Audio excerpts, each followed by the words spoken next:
Shalom sahabat yang baik hati, salam sehat selalu bagi kita semuanya. Marilah kita bersatu dalam doa. Allah Bapa, dalam Yesus Kristus kami memuji memuliakan Engkau Tuhan di dalam kehidupan kami. Saat ini kami mau merenungkan firman Tuhan, biarlah firman-Mu berkuasa atas hidup kami. Amin. Firman Tuhan bagi kita hari ini dari Roma 15 ayat 1. Kita yang kuat wajib menanggung kelemahan orang yang tidak kuat, dan jangan kita mencari kesenangan kita sendiri. Alai patut dohita na margogoi mangaju hagaleo niaka na hurang gogo. Jala unang ma tahasiani dirita. Jangan mencari kesenangan sendiri. Kota Roma pada waktu surat ini ditulis adalah kota megapolitan yang besar, di mana penduduknya saat itu saja kira-kira sudah mencapai 1 juta orang. Di kota besar tentunya ada banyak kesenjangan antara orang yang kaya dan yang miskin, orang yang kuat dan yang lemah, orang yang kedudukannya tinggi dan kedudukannya rendah. Dan sudah pasti kebanyakan orang Roma bersifat individual dan kurang peduli terhadap sesama. Tetapi Paulus ingin jemaat di Roma memiliki sikap yang tidak egois, melainkan mau peduli terhadap orang lain. Paulus ingin agar orang yang kuat juga mau menanggung orang yang lemah dan bukannya malah menindas orang yang lemah. Paulus menekankan bahwa jemaat Tuhan seharusnya tidak mencari kesenangan diri sendiri, tetapi kesenangan orang lain.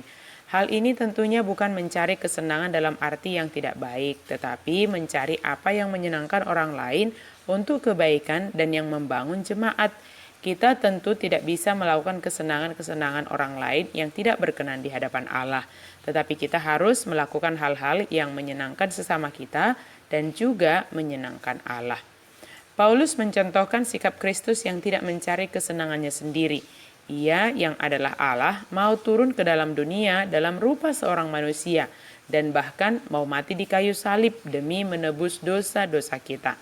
Bahkan Kristus pun mau membasuh kaki murid-muridnya dan mengajarkan kepada murid-muridnya agar mereka pun saling membasuh kaki mereka. Hal ini secara tidak langsung menyatakan bahwa kita sebagai murid-murid Tuhan juga harus mau meninggalkan ego kita dan belajar untuk melayani sesama kita. Allah ingin agar jemaat Tuhan hidup dalam kerukunan, karena itulah sesungguhnya kehendak Allah bagi jemaatnya, yaitu agar kita juga memuliakan Allah kita. Tuhan pun ingin agar kita semua juga memiliki kasih yang sempurna dalam kehidupan berjemaat dan kehidupan kita di tengah-tengah masyarakat, di mana salah satu ciri khas kita itu adalah kasih, tidak mencari keuntungan atau kesenangan diri sendiri. Bukankah kita yang sudah diberkati Tuhan juga harusnya mau sedikit membantu orang lain? Tidak sulit sebenarnya untuk mencari hal-hal yang kita bisa lakukan untuk membantu orang lain. Tetapi memang tidak mudah bagi kita untuk mau melakukannya. Tetapi mari kita pun mencoba, sama-sama belajar untuk melakukan apa yang kita bisa lakukan. Karena hal kecil apapun yang kita lakukan untuk membantu sesama kita, kita tidak akan kehilangan upah kita. Mengganti sikap egois menjadi kepedulian kepada sesama. Walau terkadang kita harus berkorban untuk melakukannya. Tetapi jika kita melakukannya dengan ikhlas dan mengarahkan hati kita kepada hal yang dilakukan Yesus bagi kita, maka kita akan dimampukan untuk menghilangkan keegoisan dalam diri kita sendiri. Pikirkanlah apa yang bisa kita lakukan menolong, membantu orang lain dari apa yang ada pada kita, bukan dari apa yang tidak ada pada kita. Pasti kehadiran kita dimanapun kita berada adalah hal yang diinginkan oleh Tuhan bagi kita.